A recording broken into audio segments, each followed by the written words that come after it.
Unang bahagi, ang misteryo ng malita at ang mensahe mula sa bilangguan, isang nakakakilabot na simula, sa loob ng isang marangyang mansyon sa Paraiso Heights Subdivision sa Maynila, isang nakagigimbal na natuklasan ang mga pulis mula sa Manila Police District, MPD.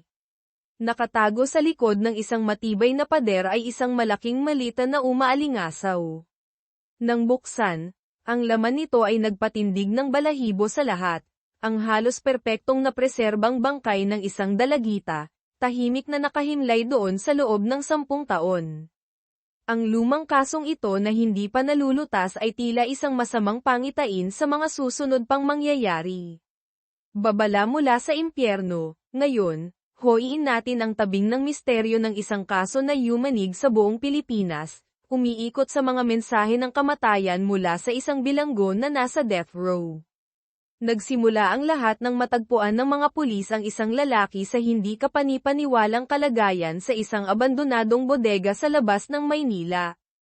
Ang buong katawan ni Marco Diaz ay puno ng 55 na tubo ng dextrose, ngunit humihinga pa siya ng mahina. Sa sandaling pilit niyang lumingon, ang batang pulis na nakasaksi ay natakot ng husto at napaupo sa lupa. 20 minuto lamang ang lumipas. Pagdating ng mga rescuer mula sa Manila Doctors Hospital, nalagutan na ng hininga si Marco Diaz. Ang mas nakakagulat, isang araw bago nito, nakatanggap ang MPD ng isang misteryosong painting mula kay Paulo Reyes, isang bilanggo na naghihintay ng kanyang parusang kamatayan sa New Bilibid Prison. Ang nilalaman ng painting ay eksaktong naglalarawan sa pagkamatay ni Marco Diaz, bawat detalye. Ang pagpasok ng eksperto, agad na nakuha ng insidente ang atensyon ni Police Major General de la Cruz, ang hepe ng MPD. Upang mabilis na malutas ang kaso, hinanap niya si Miguel de Leon, isang alamat sa larangan ng investigasyon.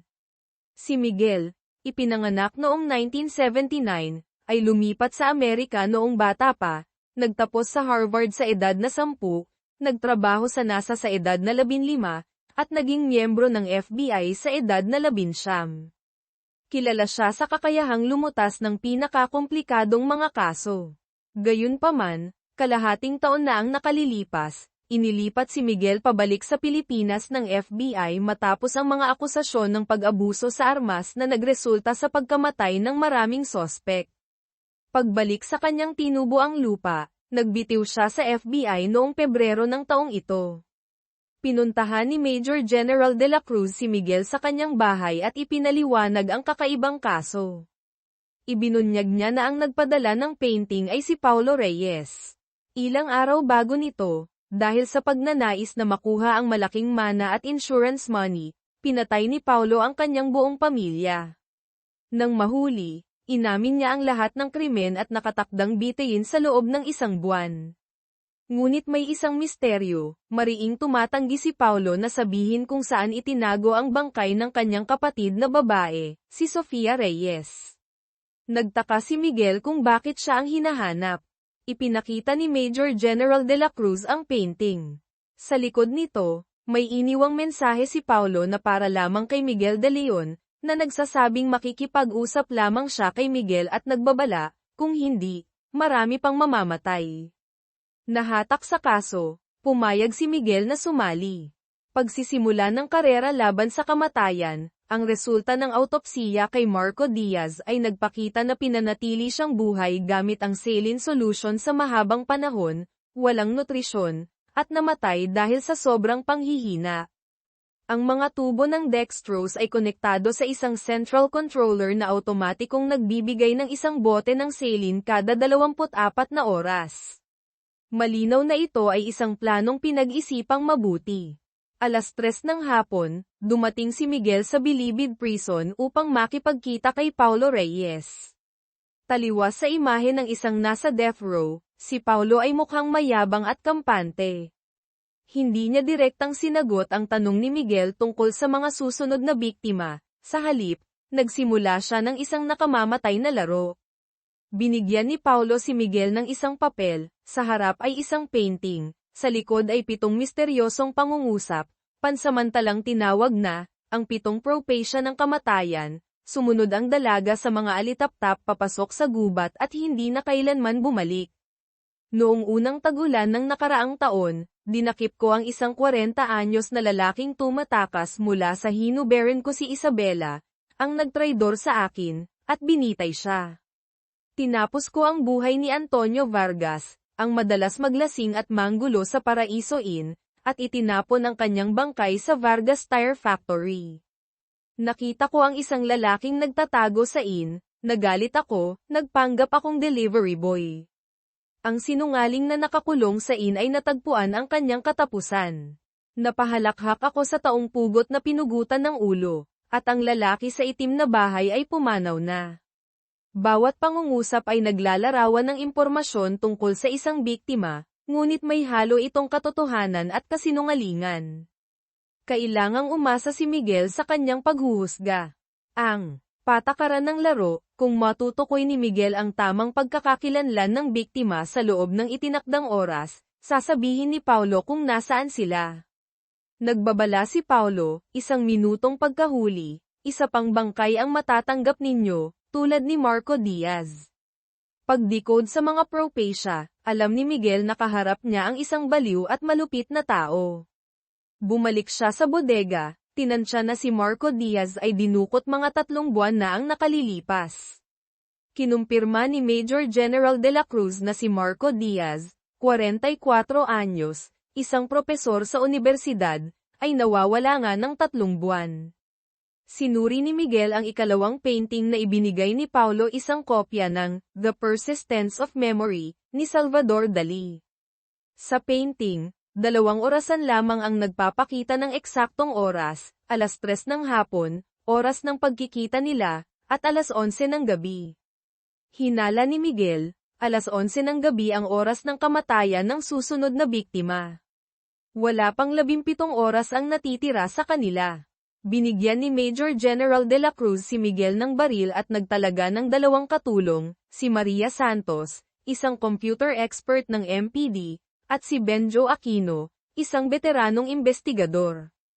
Pinag-aralan ni Miguel ang 7 propecia ng kamatayan, naniniwalang ang mga tiyak na lugar at pangalan ay maaaring totoo. Kinuha niya ang mga keyword, 40 anyos, Antonio Vargas, Vargas Tire Factory, Pier ng Batangas. Inutusan niya si Maria na tingnan kung may lalaking nagngangalang Vargas, mga 40 anyos, may-ari ng tire factory, na nawawala sa nakalipas na 70 araw. Pagkatapos, nagpasama siya kay Benjo sa pier ng Batangas. Sa pier, nakita nila ang kitang-kitang Paraiso Inn, ang lugar na madalas banggitin. Mabilis na natagpuan ni Maria si Antonio Vargas, 44 anyos, may-ari ng Vargas Tire Factory na nalugi kalahating taon na ang nakalipas at nawala mga 3 buwan na ngayon. Sa Paraiso Inn, sinuri nila ang logbook ng mga nag-check-in 3 buwan na ang nakalilipas. Natuklasan ni Miguel ang isang taong nagparehistro para sa long-term stay ngunit hindi kailanman nag-check-in si Antonio Vargas nga. Kinumpirma ng may-ari ng inn na nagpareserba si Vargas tapos biglang nawala.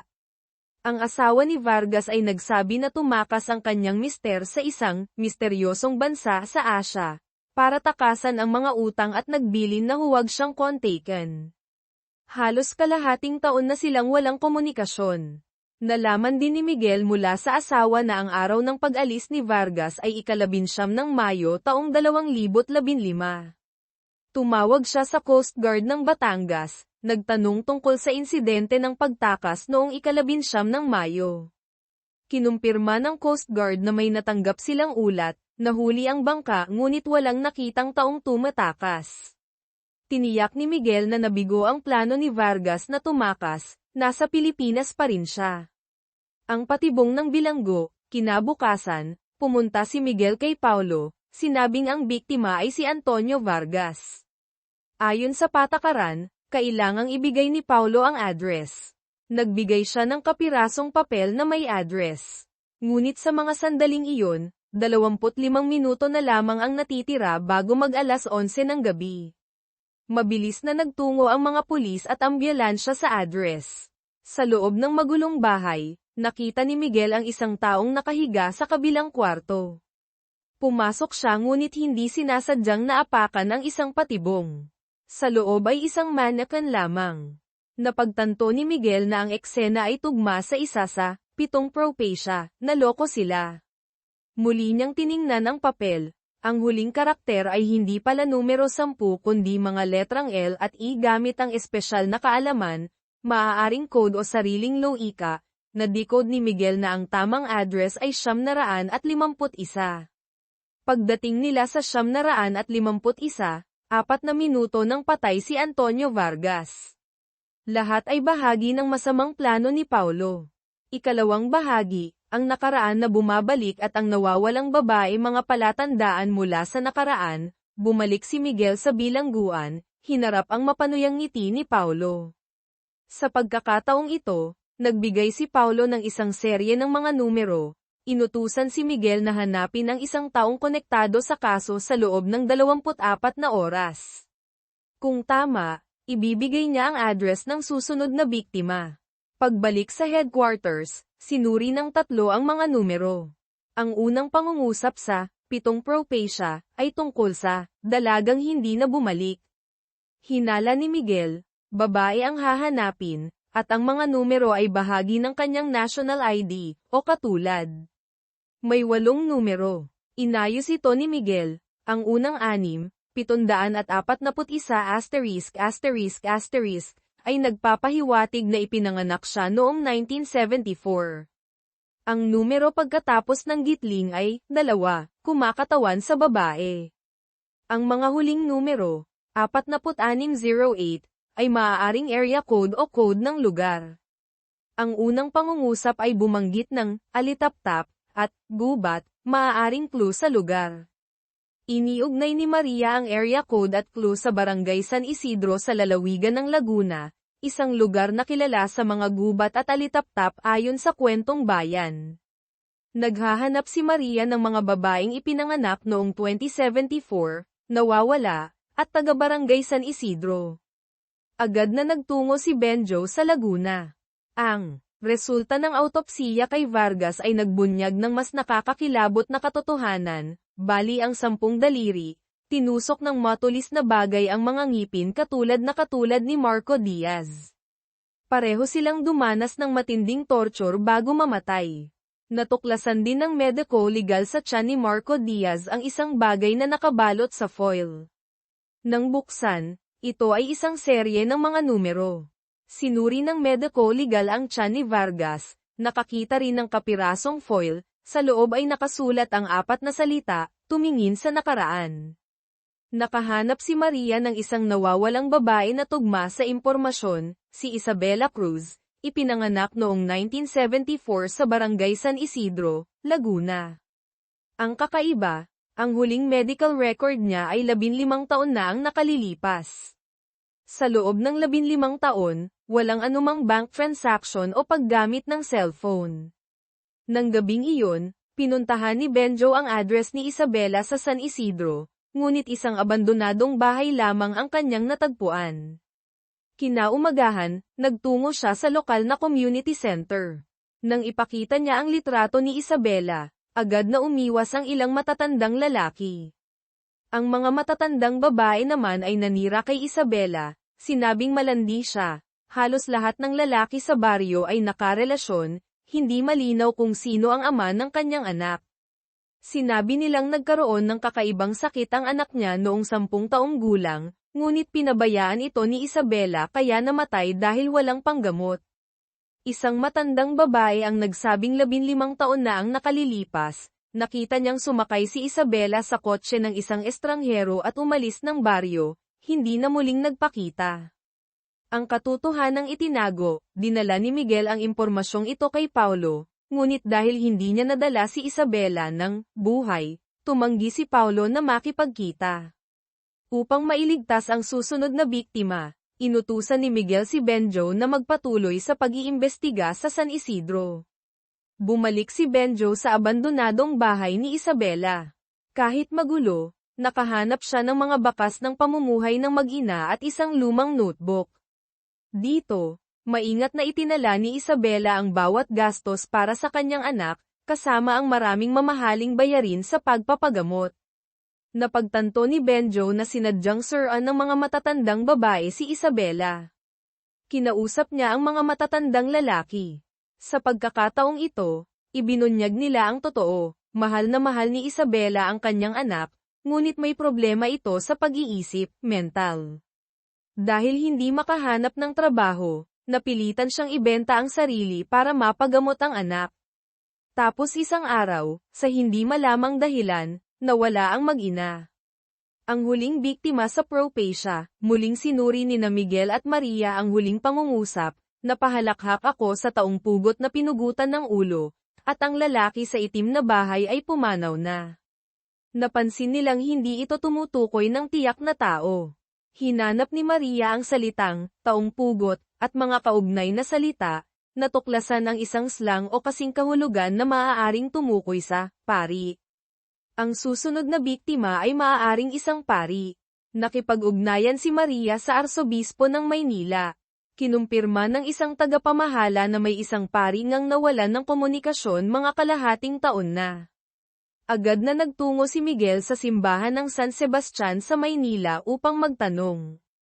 Sinabi ng staff na bawat taon sa panahong ito, si Father Gabriel Santos ay umaakyat sa bundok Makiling sa Laguna para mag-retreat at pinuputol ang lahat ng komunikasyon. Mabilis na umakyat si Miguel sa maliit na kubo sa bundok Makiling kung saan nagre-retreat si Father Gabriel. Ang kubo ay hinalughog, basag ang mga gamit. Sa loob, natagpuan niya ang bangkay ni Father Gabriel na nakabigti, tila nagpakamatay. Tinawagan ni Miguel ang kanyang mga kasama. Base sa kalendaryo at sirang orasan, hinala ni Miguel na pinasok ni Paulo ang kubo at pinatay si Father Gabriel noong 12 ng Oktubre taong 2014. Gayunpaman, sinabi ng mediko-legal na namatay si Father Gabriel dahil sa pagkakabigti, walang ibang senyales ng pinsala. Ngunit kalaunan, nakakita sila ng maliit na piraso ng papel sa lalamunan ng pari, na may nakasulat ding serye ng mga numero.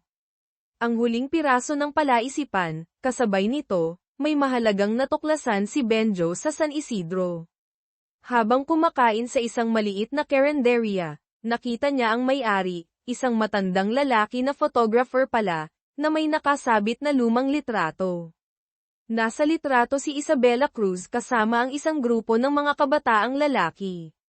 Ito pala ay litratong kinunan 15 taon na ang nakalilipas ni na Isabela at ilang estudyante sa high school sa baryo. Agad na ipinadala ni Benjo ang litrato kay Miguel. Nagulat si Miguel, ang petsa na nakasulat sa litrato ay eksaktong tumutugma sa serye ng mga numerong nakuha sa lalamunan ni Father Gabriel. Doon niya naunawaan, magkakaugnay ang mga kaso.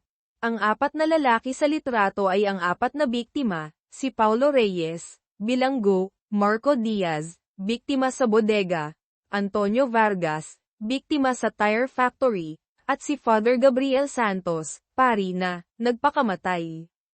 Lahat, silang 4 ay may espesyal na koneksyon kay Isabela Cruz mula 15 taon na ang nakalilipas.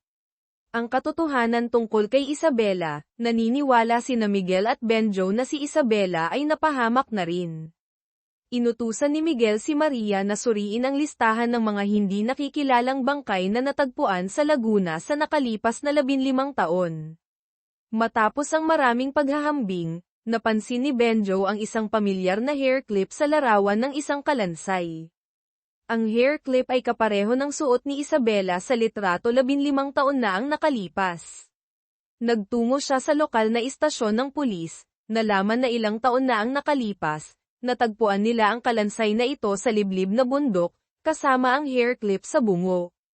Dahil walang umangkin, nanatiling misteryo ang pagkakakilanlan.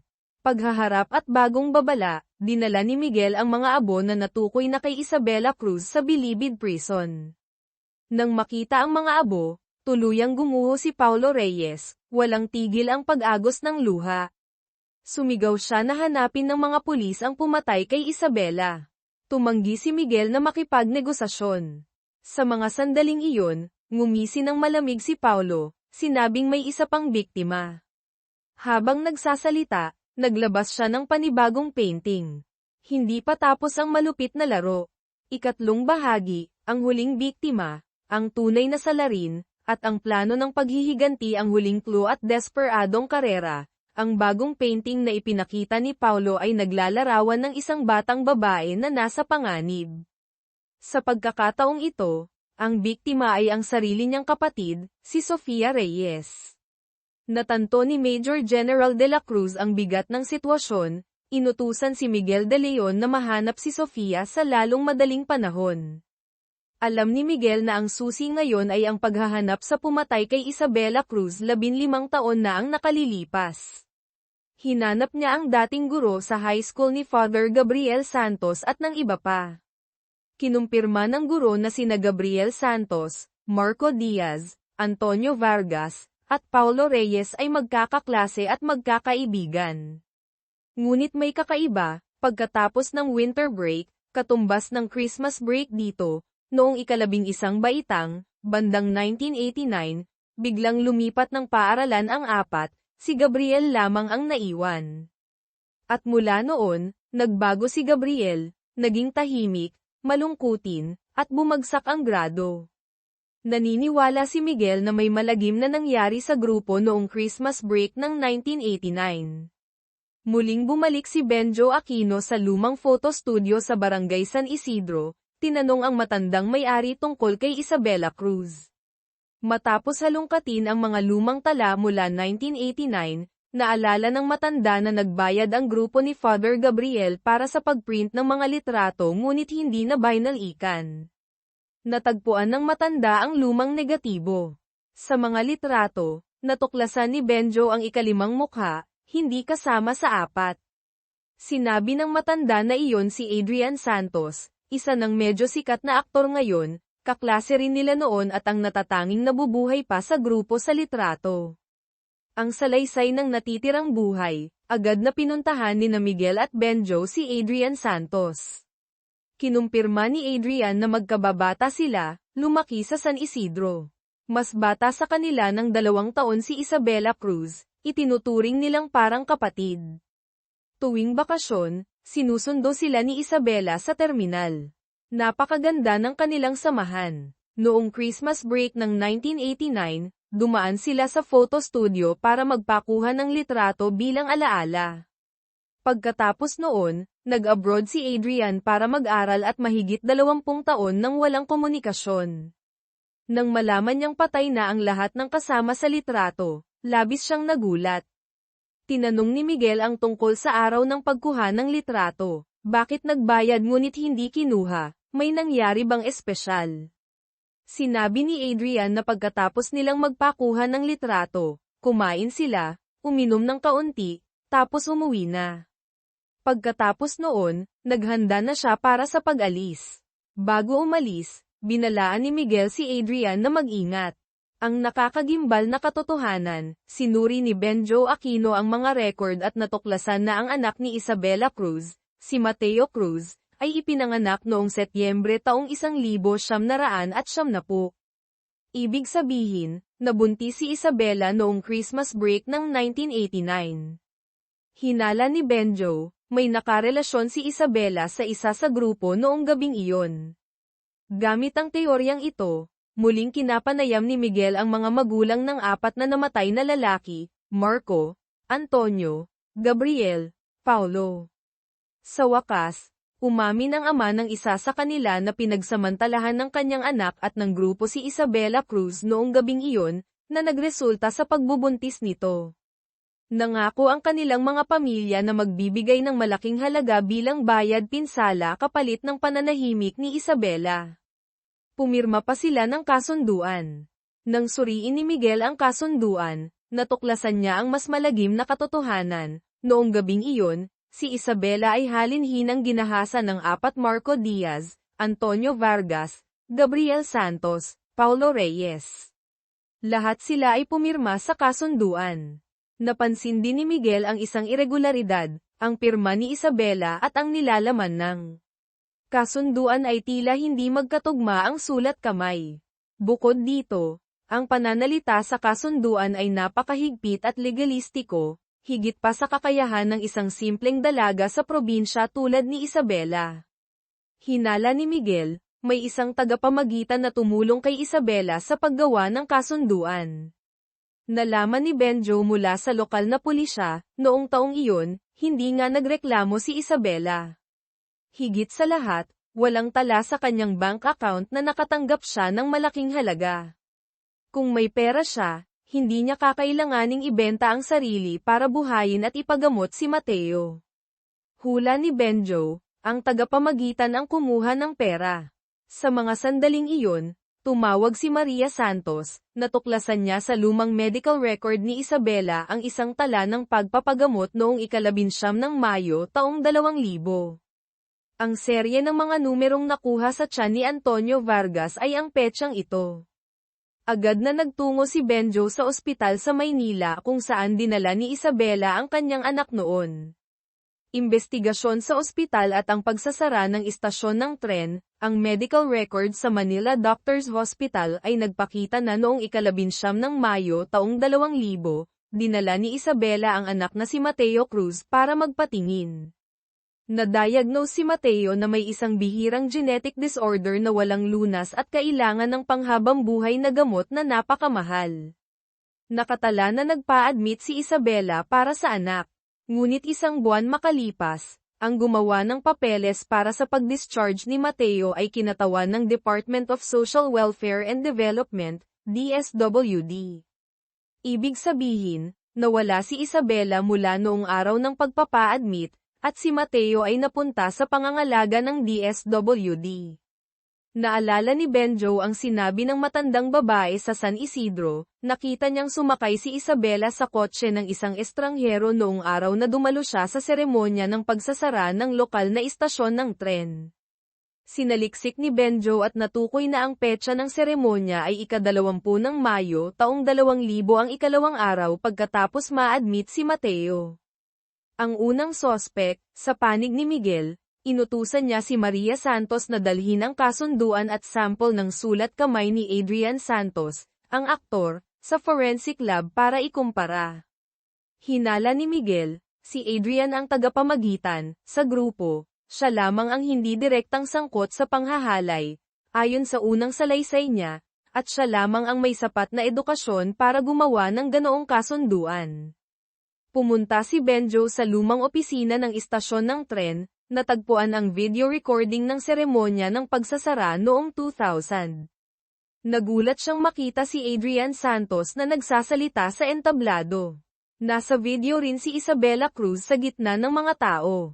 Sa teorya, dapat nasa ospital si Isabela para alagaan ang anak.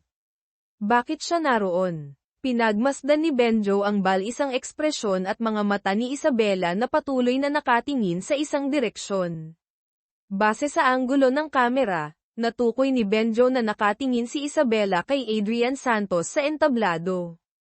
Agad niyang ibinalita ito kina Miguel at Maria. Kasabay nito, lumabas ang resulta ng pagsusuri sa sulat kamay. Si Adrian Santos nga ang tumulong kay Isabela sa paggawa ng kasunduan noon. Halos sigurado na si Benjo, niloko ni Adrian si Isabela at kinuha ang pera. Pumunta si Isabela sa seremonya para hanapin si Adrian at hingin ang perang pampagamot sa anak, ngunit niloko siya ni Adrian at pinatay. Sumang-ayon si Miguel sa teoryang ito. Agad silang humingi ng arrest warrant para kay Adrian Santos. Biglang pagbabago at bagong sospek, ngunit sa mga sandaling iyon, habang nasa shooting si Adrian Santos, bigla siyang nakatanggap ng misteryosong tawag, tapos nagmamadaling pumasok sa isang eskinita. Pagdating ni na Miguel at Benjo, pinaslang na si Adrian. Ang biglaang pagkamatay ng mahalagang saksi ay nagdulot ng pagkaantala sa investigasyon. Sinuri ni Miguel ang mga CCTV sa malapit at umakyat sa bubong para magmasid. Ang salarin ay mabilis kumilos at nawala ng walang bakas, patunay na pamilyar sa lugar. Hula ni Miguel, maaaring kasabwat ito ni Paulo Reyes, at siya rin ang pumatay kay Adrian para manahimik. Sinuri ni Maria ang social media ni Paulo Reyes, Natuklasan na nag-post ito ng litrato ng pagbiyahe sa Japan noong ika-19 ng Disyembre taong 2014 ang araw kung kailan dinukot si Antonio Vargas. Ibig sabihin, hindi si Paulo ang dumukot kay Antonio, kundi ang kasabwat niya. Sinuri ni Miguel ang logbook ng mga bumisita kay Paulo sa bilibid. Sa panahong nakakulong si Paulo, isang tao lamang na nagngangalang Rafael ang bumisita sa kanya. Makikita sa CCTV na habang nag-uusap, may ipinakita si Rafael sa cellphone kay Paulo, na nagpabago ng malaki sa ekspresyon ni Paulo. Hindi nakita ng anggulo ng kamera kung ano ang nasa cellphone. Muling kinausap ni Miguel si Paulo, sinabing ang pumatay kay Isabela ay si Adrian Santos. Agad itong itinanggi ni Paulo, naging balisa, at pinaalalahanan si Miguel na nauubos na ang oras. Kapag lumagpas, mamamatay si Sofia. Sinuri ni Maria ang call log ni Adrian Santos. Ang huling tawag ay unknown number. Ngunit sa nakalipas na buwan, madalas niyang kausap ang pinsan niyang si Ricardo Santos na dating pulis sa Barangay San Isidro noon, ngunit nag-resign noong huling bahagi ng 2000. Ang pulis at ang lihim na itinago, agad na pinuntahan ni Benjo si Ricardo Santos.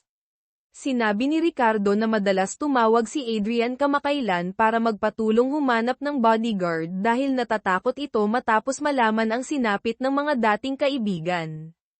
Inamin din ni Ricardo na si Adrian nga ang tumulong kay Isabela sa kasunduan. Tinanong ni Benjo kung may iba pang kinalaman si Adrian, sinabi ni Ricardo na hindi niya alam. Sa mga sandaling iyon, napansin ni Benjo na minarkahan ni Ricardo ang petsang ika-20 ng Mayo sa kalendaryo. Tinanong niya kung may espesyal ba sa araw na iyon. Ipinaliwanag ni Ricardo na iyon ang araw ng pag-release ng hunting permit, balak sana niyang mangaso ngunit kailangan niyang asikasuhin ang burol ng pinsan. Nagduda si Benjo. Bumalik siya sa dating istasyon ng pulis sa San Isidro. Isang matandang pulis ang nagbunyag ng nakagugulat na lihim. Pagkatapos halayin si Isabela, nagtungo ito sa istasyon para magreklamo. Ang desk officer noon ay ang matandang pulis na ito at si Ricardo Santos. Sinabi ni Ricardo na may problema sa pag-iisip si Isabela, hindi ka panipaniwala ang sinasabi, tapos pinayuhan lamang at inihatid pa uwi. Pagkatapos noon, hindi na bumalik si Isabela. Natulala si Benjo, si Ricardo Santos ang tunay na utak. Pumunta si Isabela sa seremonya para hanapin si Ricardo, hindi si Adrian. Ang nagdala kay Isabela at pumatay sa kanya ay si Ricardo.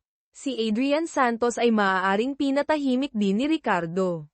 Sinuri ni Benjo ang mga ari-arian ni Ricardo, natuklasan na bumili siya ng 2 malaking property noong huling bahagi ng 2000 ang panahon kung kailan dapat natanggap ni Isabela ang bayad pinsala. Sinabi ni Ricardo na pera iyon mula sa magulang niya. Ayaw nang makinig ni Benjo sa kasinungalingan. Ipinakita niya ang litrato mula sa seremonya ng pagsasara ng istasyon, idineklara si Ricardo bilang pumatay kay Isabela at nagnakaw ng pera. Ngumisi si Ricardo, sinabing 15 taon na ang nakalipas, kailangan ng ebidensya para maakusahan siya. Doon naunawaan ni Benjo, minarkahan ni Ricardo ang ika-20 ng Mayo hindi dahil sa hunting permit, kundi dahil iyon ang huling araw ng 15 taong prescription period para sa kaso ni Isabela. Pagkalipas ng hating gabi, kahit may ebidensya pa, hindi na siya maaaring kasuhan ng batas. Ang huling clue at ang pagmamadali, sa panig ni Maria, sinuri niya ang mga CCTV sa paligid ng pinangyarihan ng pagpatay kay Adrian, natukoy ang isang kainahinalang lalaki na may kakaibang lakad, paloob ang kanang paa.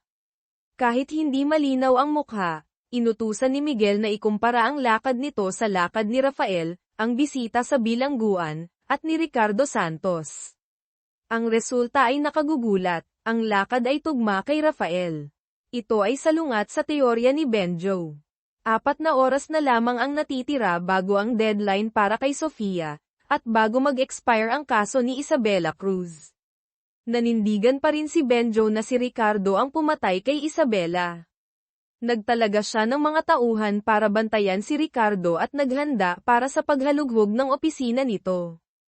Kasabay nito, natuklasan ni Maria ang isang nakagigimbal na impormasyon, si Rafael ay ang ampung anak ni Father Gabriel Santos, isa sa 4 na nanghalay kay Isabela at isa rin sa mga pinaslang, ang nagpakamatay sa Cubao.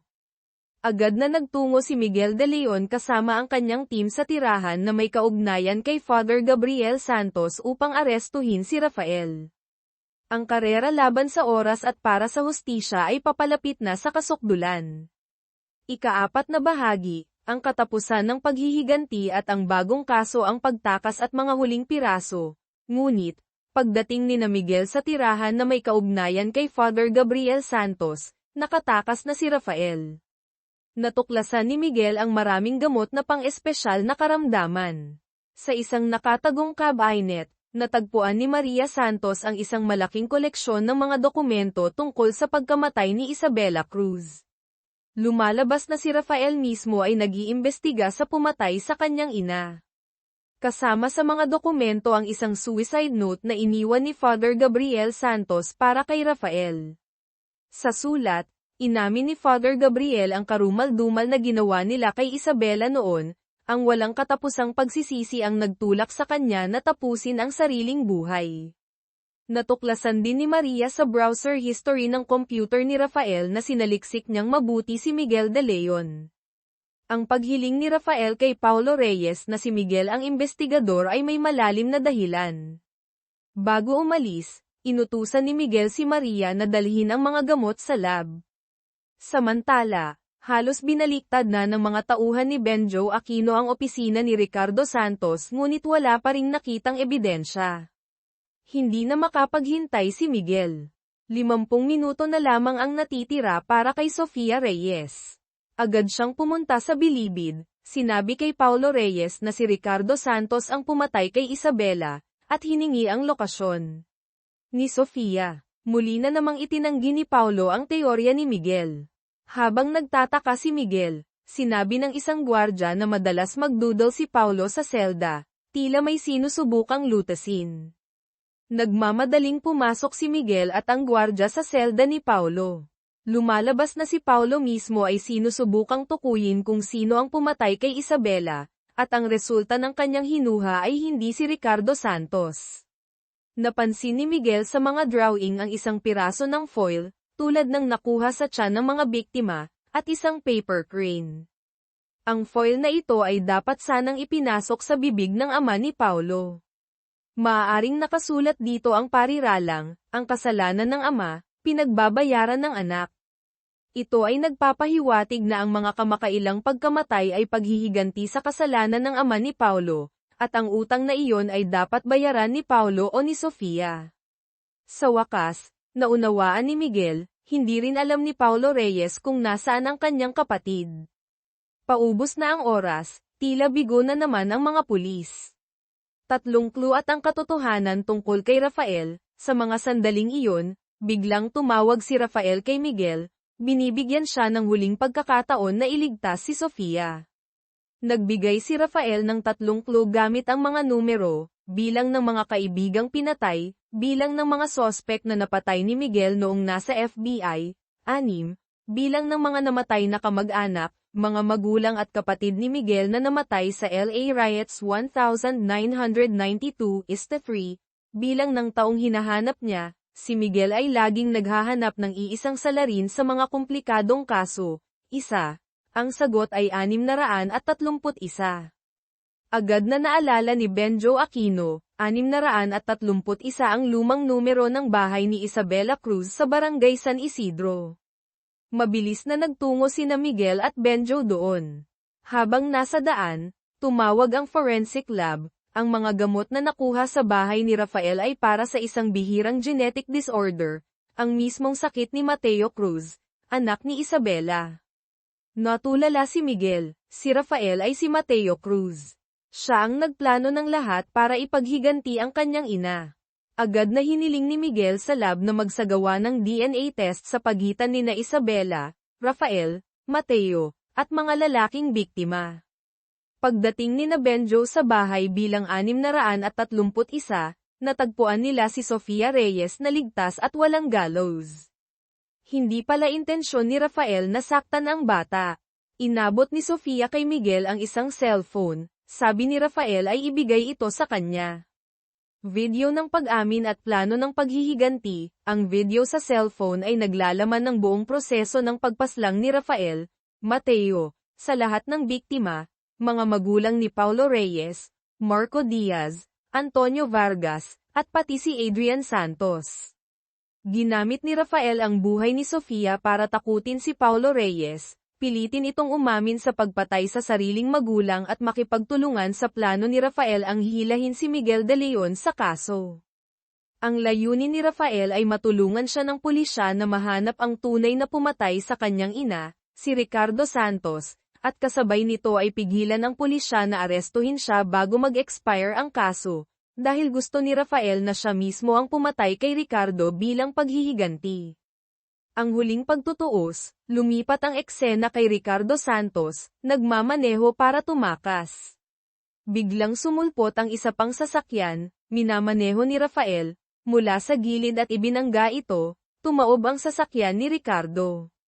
Sa panig ni Maria Santos, gamit ang plaka ng sasakyan ni Rafael at mga CCTV, mabilis niyang natukoy ang ruta nito. Agad na humabol sina Miguel at Benjo. Iniulat ng forensic lab ang unang resulta ng DNA, si Rafael, Mateo, at ang apat na lalaki sa litrato, Marco, Antonio, Gabriel, Paulo, ay walang dugong ugnayan. Ibig sabihin, hindi nabuntis si Isabela Cruz pagkatapos ng gabing iyon. Napagtanto ni Maria na may isa pang kailangang ikumpara.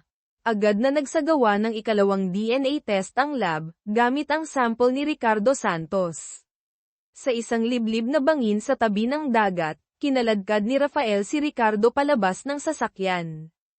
Tinanong niya si Ricardo kung bakit kailangan niyang patayin ang kanyang ina noon, isang babaeng mahina at may problema sa pag-iisip. Sa ilalim ng banta ng baril, inamin ni Ricardo ang lahat. Noong ika-20 ng Mayo taong 2000, lumapit si Isabela sa kanya para humingi ng perang pampagamot sa anak, dahil nakipagsabwatan si Ricardo kay Adrian para lokohin si Isabela sa pera, at karamihan ng pera ay nasa kanya. Ayaw magbigay ni Ricardo. Umiyak at nagmakaawa si Isabela.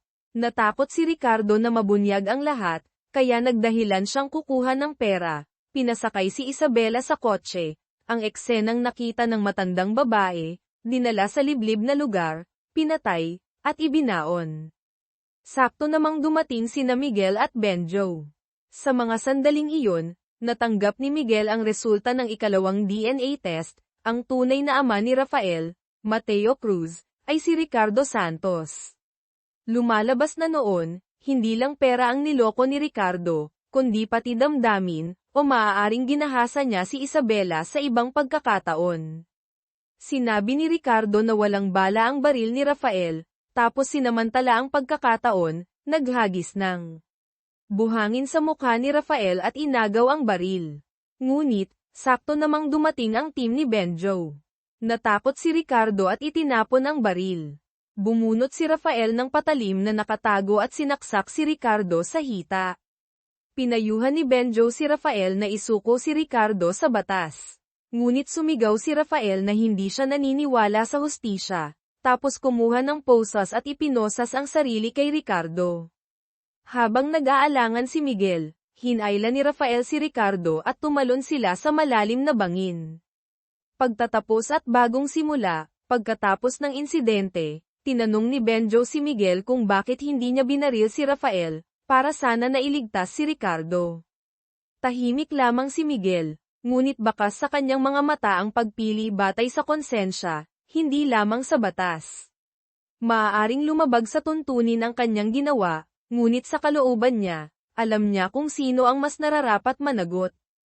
Pagbalik sa bilangguan, tinanong ni Miguel si Paulo kung bakit ito naniwalang hindi sasaktan ni Rafael si Sofia. Sinabi ni Paulo, sa video na ipinadala ni Rafael, nakita niyang binilhan ni Rafael ng gatas si Sofia. Ang isang malupit na kidnapper ay hindi gagawa noon. Sa huli, dinala ni Benjo si Sofia para bisitahin ang kuya niyang si Paulo sa huling pagkakataon bago ito bitayin.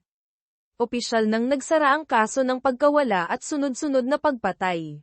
Pinuri ni Major General de la Cruz ang husay nina Miguel, Benjo, at Maria. Espesyal niyang inirekomenda sa nakatataas ang pagbuo ng Special Missing Persons Unit, SMPU, sa ilalim ng MPD, na tatutok sa mga komplikadong kaso ng pagkawala. Itinalaga si Miguel de Leon bilang pinuno, kasama sina Benjo Aquino at Maria Santos bilang mga pangunahing miyembro. Ang unang kaso ng SMPU, agad na nakatanggap ng unang kaso ang SMPU. Ang nawawala ay si Ricky Gomez, isang mataas na opisyal ng Apex Pharma. Ang Apex Pharma ay isang mahalagang kumpanya, kasalukuyang nagsasaliksik ng isang bagong gamot, at si Ricky Gomez ang namamahala sa proyekto.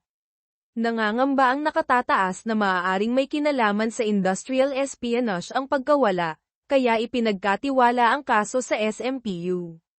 Kakaiba rin ang pagkawala ni Ricky Gomez. 2 oras bago nito, isang mag-asawa ang nagmamaneho sa SLEX, South Luzon Expressway, nang mapansin nilang tila inaantok ang driver ng truck sa unahan. Patuloy silang bumusina. Nataranta ang driver ng truck, biglang kumabig at nabangga ang isang itim na kotse na nakapark sa emergency lane. Mabilis na bumaba ang driver ng truck na si Jaime para tingnan, ngunit walang tao sa loob ng itim na kotse. Natakot si Jaime at tumawag ng pulis. Ang may-ari ng itim na kotse ay si Ricky Gomez. Mabilis na dumating sina Miguel at Benjo sa SLEX. Napansin ni Miguel na nasa loob ng kotse ang damit at sapatos ni Ricky. Ang trunk ay may lamang mga laruan para sa mga 3 taong gulang at personal na gamit. Ang mas kakaiba, kahit may RFID, Easy Trip, Auto Sweep, ang sasakyan, kumuha pa rin si Ricky ng paper ticket. Nakasaad sa ticket na pumasok ang sasakyan mula sa kabilang direksyon at hindi pa lumalabas ng expressway. Imposibleng mapunta ito sa lane na iyon. Tinanong ni Miguel ang traffic police kung may malapit na bahagi kung saan maaaring mag-U-turn nang hindi dumadaan sa toll exit. Sinabi ng pulis na wala, ngunit ipinilit ni Miguel na tingnan kung may bahagi ng bakod na kasalukuyang kinukumpuni. Natuklasan ni Benjo ang isang marka ng palad sa barrier sa tabi ng itim na kotse. Hinala niya, umakyat si Ricky sa barrier para umalis ng expressway. Mabilis na sumagot ang traffic police, nakita sa CCTV na 5 kilometro ang layo, may isang lugar kung saan maaaring makalusot ang mga sasakyan para mag-U-turn dahil sira ang plastic barrier doon. Iniulat ni Maria Santos, kamakailan, naghanap sa computer si Ricky Gomez ng impormasyon kung paano bumili ng sasakyang hindi nakapangalan sa kanya, sasakyang, kolong-kolong, o walang papeles. Hinala ni Miguel, bumili si Ricky ng sasakyang hindi matutunton para sa isang ilegal na gawain. Iminungkahi ni Benjo na hanapin muna ang ikalawang sasakyan. Pumunta si Benjo sa pinakamalapit na gas station, stopover sa lokasyon ng itim na kotse. Sinuri niya ang mga CCTV. Sa isang blind spot, nakita niya ang isang kaina-hinalang puting kotse. Isinalaysay ng isang tindero na kahapon, napansin niya ang kakaibang kilos ng may-ari ng puting kotse, pumarada sa blind spot, bumaba, hindi pumasok sa stopover kundi tumakbo papunta sa direksyon ng expressway, maya-maya ay bumalik at umalis. 2 beses itong nangyari sa isang araw, ngunit hindi man lang pumasok ang tao para bumili. Nakutuban ang tindero kaya isinulat niya ang plaka. Sinuri ni Miguel ang mga CCTV sa mga toll plaza. Binuo niya ang itineraryo ni Ricky Gomez, 2:45 p.m., minaneho ang itim na kotse papasok ng SLEX. Nag-U-turn sa sirang plastic barrier. Ipinark ang itim na kotse sa emergency lane malapit sa stopover. Nagpalit ng damit, umakyat sa barrier, umalis ng expressway. 6:05 p.m., minaneho ang puting kotse, binili ng Patago, papasok muli ng SLEX. May ginawa, bumalik sa stopover malapit sa entrance ng expressway ng 7:42 p.m. Muling nag-U-turn gamit ang puting kotse, ipinarada ito sa loob ng stopover, hindi kalayuan sa itim na kotse ng 9:27 p.m. Bumaba, ngunit makalipas ang 22 minuto, 9:49 p.m., ay nagmamadaling umalis sakay ng puting kotse. Dalawang malaking tanong ngayon, mula 7:42 p.m. hanggang 9:27 p.m., saan nagpunta at ano ang ginawa ni Ricky Gomez sakay ng puting kotse? Mula 9:27 p.m. hanggang 9:49 p.m., 22 minuto, saan siya nagpunta bago umalis sakay ng puting kotse? Hula ni Maria, ang komplikadong pagpapalit ng sasakyan ay para gumawa ng alibay. Kinwenta ni Benjo, mula sa stopover hanggang sa lokasyon ng itim na kotse ay mga 10 minutong lakad. Hinuha, 9:27 p.m., umalis si Ricky sa stopover, balak kunin ang itim niyang kotse. Ngunit nang malapit na, nakita niyang naaksidente ito at may mga pulis. Kaya bumalik siya sa stopover, isa pang 10 minuto, at minaneho ang puting kotse.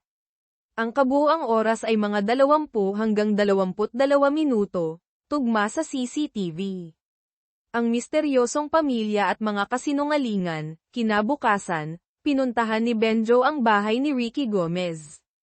Ang asawa niyang si Elena Gomez, ay kakaibang kalmado, ipinaliwanag na baka abala lang sa trabaho ang mister, hindi nawawala, at hiniling na huwag nang hanapin. Pagkatapos ay pinauwi na si Benjo. Gayunpaman, isang security guard ng subdivision ang nagbigay ng mahalagang impormasyon, 1 linggo na ang nakalipas, nagkaroon ng maliit na pagsabog sa playground sa tapat ng bahay ng mga Gomez, walang nasaktan. Ang kakaiba, hindi ito ini-report ng pamilya Gomez. Tiningnan ni Benjo ang playground at nakita nga ang bakas ng pagsabog.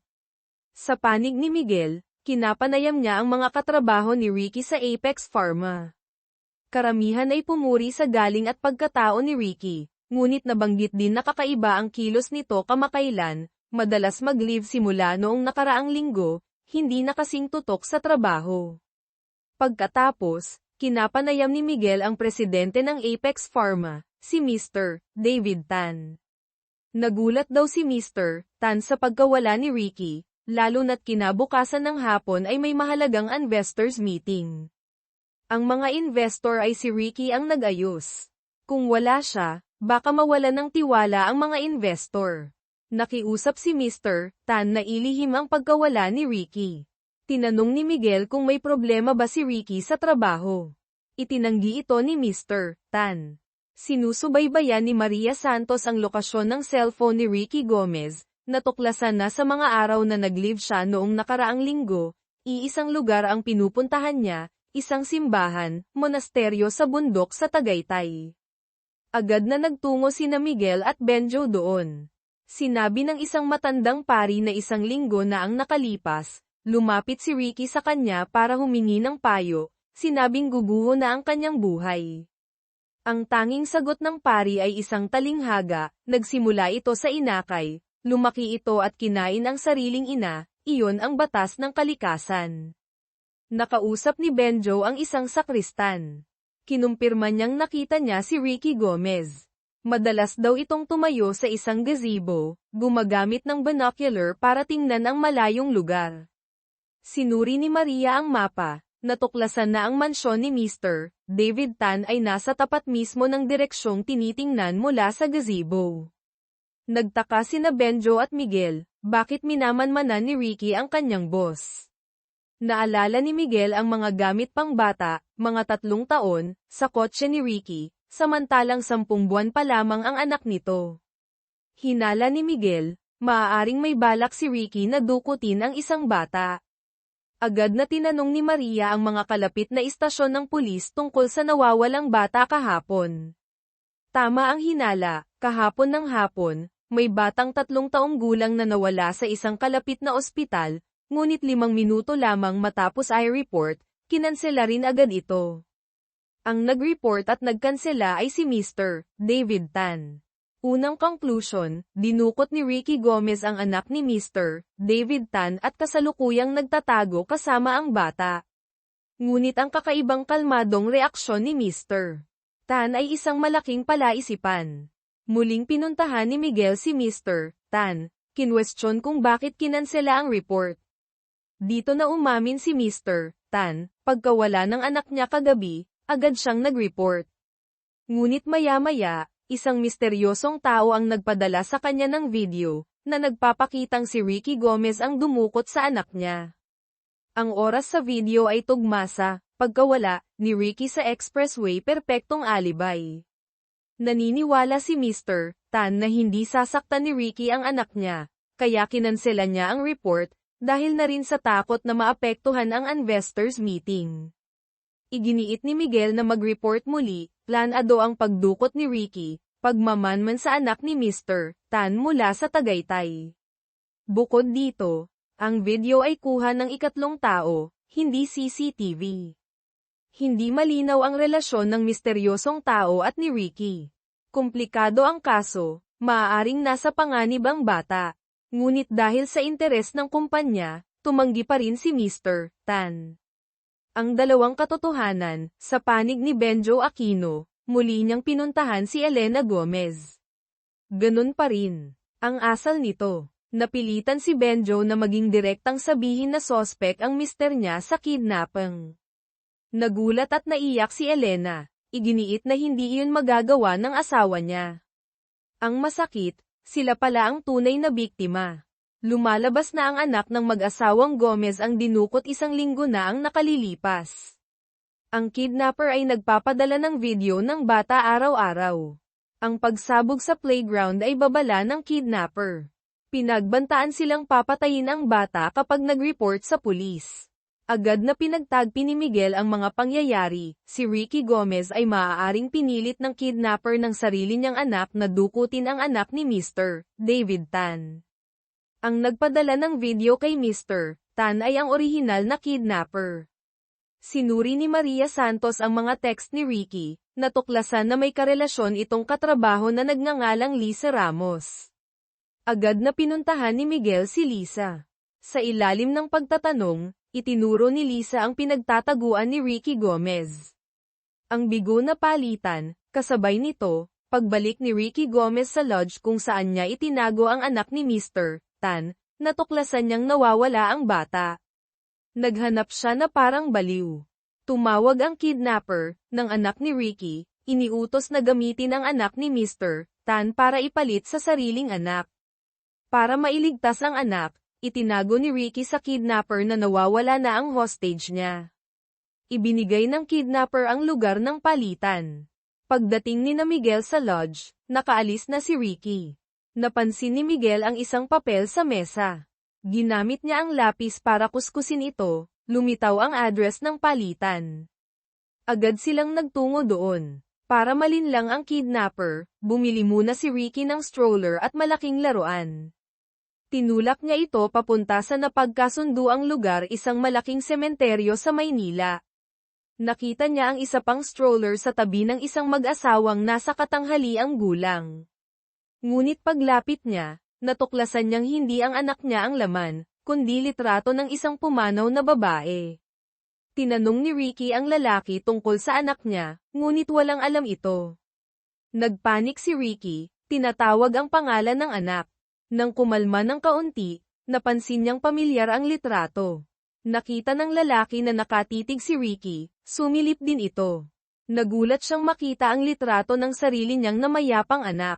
Nang marinig ang pangalang Clarice Santos, nanghina si Ricky at napaupo.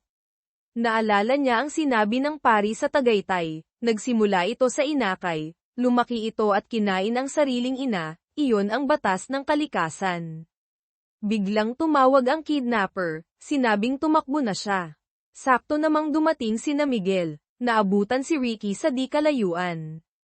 Matapos ang habulan sa mga puntod, nakatakas pa rin si Ricky. Dinala ni Miguel ang mag-asawa sa istasyon. Ikinwento ng lalaki na anibersaryo ng pagkamatay ng anak nilang si Clarice. Pumunta sila sa sementeryo. Bago umalis, isang lalaki ang nakiusap na bantayan sandali ang bata sa stroller. Maya-maya, isa pang lalaki, si Ricky, ang dumating. Tapos natuklasan nilang litrato pala ng anak nila ang nasa stroller. Sakto namang dumating ang mga pulis. Tinanong ni Miguel kung kilala nila si Ricky Gomez. Pamilyar daw ang pangalan. Ipinaliwanag ni Miguel na si Ricky ay mataas na opisyal ng Apex Pharma. Nang mabanggit ang Apex Pharma, agad na naalala ng lalaki si Ricky Gomez. Lumalabas na ang anak nilang si Clarice ay dating researcher sa Apex Pharma. 8 taon na ang nakalilipas, sa araw na iyon mismo, nagpakamatay daw si Clarice sa kumpanya. At si Ricky Gomez ang nobyo ni Clarice noon. Punong-puno ng galit ang mga mata ng lalaki, dahil hindi siya naniniwalang nagpakamatay ang anak. Clue mula sa nakaraan, lumipat ang eksena kay Benjo Aquino. Nagbigay ng mahalagang clue ang may-ari ng lodge, bago umalis si Ricky sa huling pagkakataon, parang baliw itong naghahanap ng isang 3 taong gulang na batang lalaki. Nalaman ni Benjo na bago pumunta sa sementeryo, nawala na ni Ricky ang anak ni Mr. David Tan. Hinala ni Miguel, ang kidnapper ang kumuha sa bata, dahil siya lang ang nakakaalam ng kilos ni Ricky. Naniniwala si Miguel na wala talagang intensyong makipagpalitan ang kidnapper, gusto lang nitong dalhin si Ricky sa sementeryo sa araw ng kamatayan ni Clarice. Ngayon, ang kidnapper ay konektado kay Clarice Santos. Naniniwala sina Miguel at Benjo na ang pagkamatay ni Clarice 8 taon na ang nakalilipas ay may kinalaman kay Ricky Gomez.